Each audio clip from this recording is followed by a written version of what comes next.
20वीं पुतली ज्ञानवती की कहानी। राजा विक्रमादित्य सच्चे ज्ञान के बहुत बड़े पारखी थे तथा ज्ञानियों की बहुत कद्र करते थे। उन्होंने अपने दरबार में चुन चुनकर विद्वानों, पंडितों, लेखकों और कलाकारों को जगह दे रखी थी तथा उनके अनुभव और ज्ञान का भरपूर सम्मान करते थे।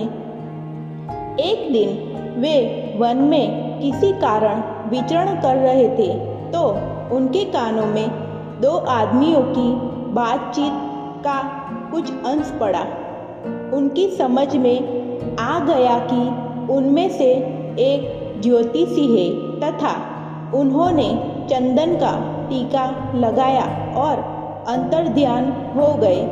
ज्योतिषी अपने दोस्त को बोला, मैंने ज्योतिष का पूरा ज्ञान अर्जित कर लिया है और अब मैं तुम्हारे भूत, वर्तमान और भविष्य के बारे में सब कुछ स्पष्ट बता सकता हूँ। दूसरा उसकी बातों में कोई रुचि न लेता हुआ बोला, तुम मेरे भूत और वर्तमान से पूरी तरह परिचित हो, इसलिए सब कुछ बता सकते हो और अपने भविष्य के बारे में जानने की मेरी कोई इच्छा नहीं है। अच्छा होता तुम अपना ज्ञान अपने तक ही सीमित रखते।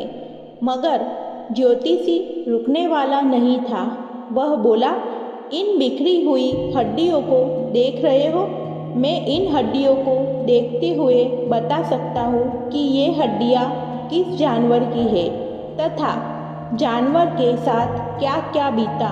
लेकिन उसके दोस्त ने फिर भी उसकी बातों में अपनी रुचि नहीं जताई। तभी ज्योतिषी की नज़र जमीन पर पड़ी पद चिन्हों पर गई। उसने कहा, ये पद चिन्ह किसी राजा के हैं और सत्यता की जांच तुम खुद कर सकते हो। ज्योतिष के अनुसार राजा के पांवों में ही प्राकृतिक रूप से कमल का चिन्ह होता है जो यहाँ स्पष्ट नजर आ रहा है।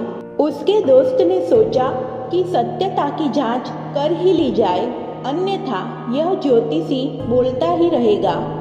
पद चिन्हों का अनुसरण करते करते वे जंगल में अंदर आते गए। जहाँ पद चिन्ह समाप्त होते थे वहाँ कुल्हाड़ी लिए एक लकड़हारा खड़ा था तथा कुल्हाड़ी से एक पेड़ काट रहा था। ज्योतिषी ने उसे अपने पाँव दिखाने को कहा। लकड़हारे ने अपने पाँव दिखाए तो उसका दिमाग चकरा गया। लकड़हारे के पाँवों पर प्राकृतिक रूप से कमल के चिन्ह थे। ज्योतिषी ने जब उससे उसका असली परिचय पूछा तो वह लकड़हारा बोला कि उसका जन्म ही एक लकड़हारे के घर हुआ है तथा वह कई पुश्तों से यही काम कर रहा है।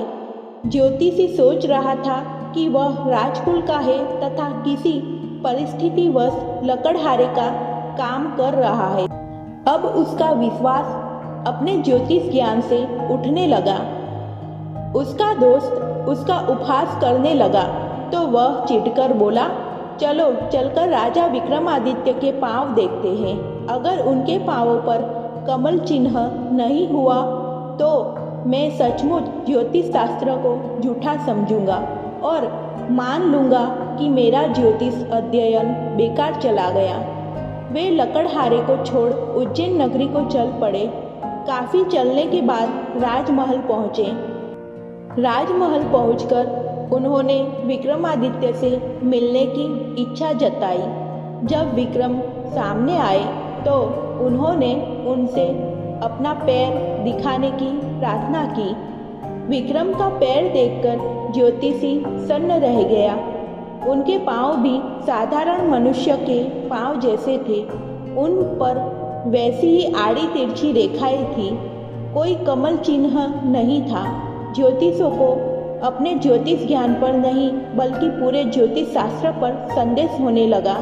वह राजा से बोला, ज्योतिष शास्त्र कहता है कि कमल चिन्ह जिसके पाँवों में मौजूद हो वह व्यक्ति राजा होगा ही, मगर यह सरासर असत्य है।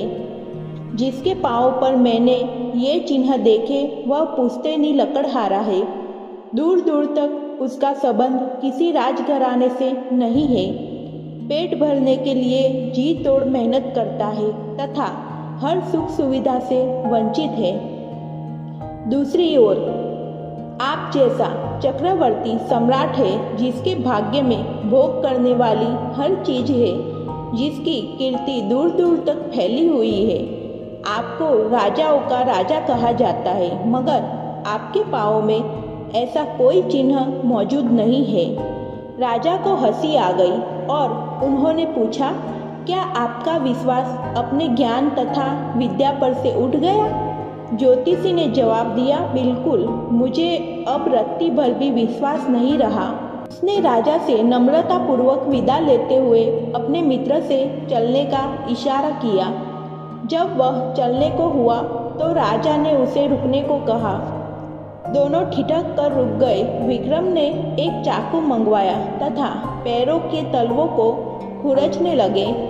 खुरचने पर तलवों की चमड़ी उतर गई और अंदर से कमल के चिन्ह स्पष्ट हो गए। ज्योतिषी को हतप्रभ देख विक्रम ने कहा, हे ज्योतिषी महाराज, आपके ज्ञान में कोई कमी नहीं है, लेकिन आपका ज्ञान तब तक अधूरा रहेगा जब तक आप अपने ज्ञान की डींगे हाँकेंगे और जब तक उसकी जांच करते रहेंगे। मैंने आपकी बातें सुन ली थी और मैं ही जंगल में लकड़हारे के वेश में आपसे मिला था।